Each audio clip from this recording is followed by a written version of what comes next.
Hello again. Well, I'm having more adventures with playing the piano while I've got this damaged shoulder.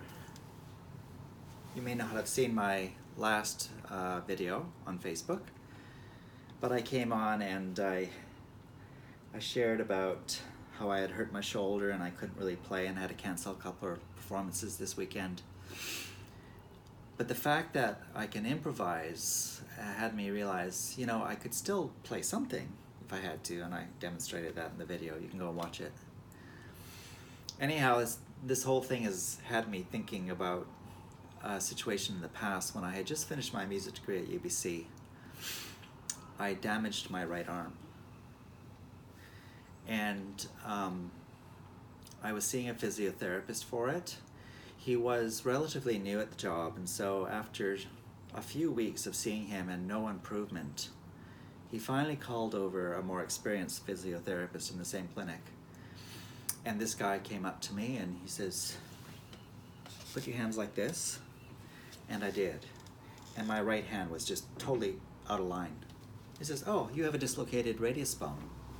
So that's the bone that goes down this side of your arm, forearm. And so he popped it back in place. And it took a long time to heal because, it had been out of its joint for weeks and weeks and weeks and weeks. Anyhow, I eventually recovered from that. But during that time of recovery, for nearly a whole year, I couldn't use my right hand to play.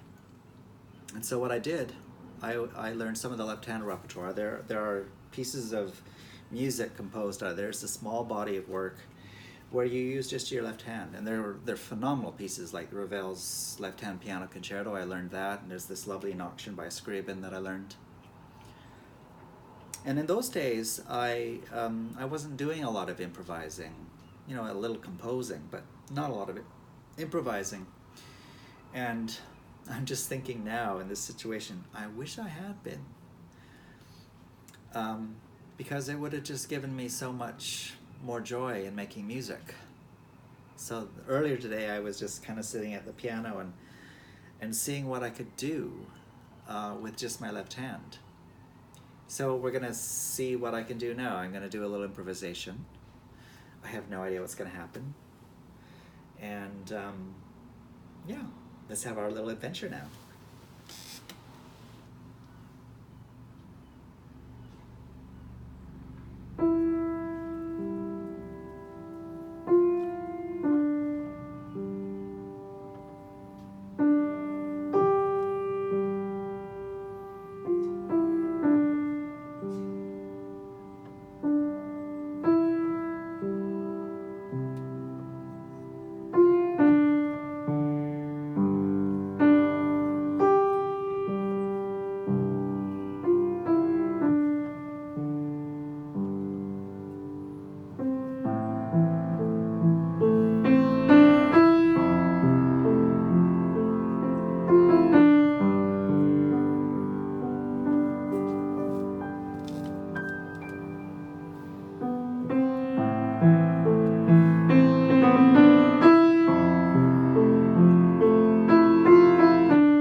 Imagine what I could do if I practiced that every day. Anyhow, I just love the freedom and the adaptability that improvising provides for people. And that's why I'm so passionate that people learn how to do it. No matter what genre you're playing. I mean, if you're learning jazz, of course, you're learning to do it, but there's that whole world of people who only learn to play the music, which is fine and admirable, but that space for self-expression and creativity just opens up when you can learn to improvise, and that's what I love to teach.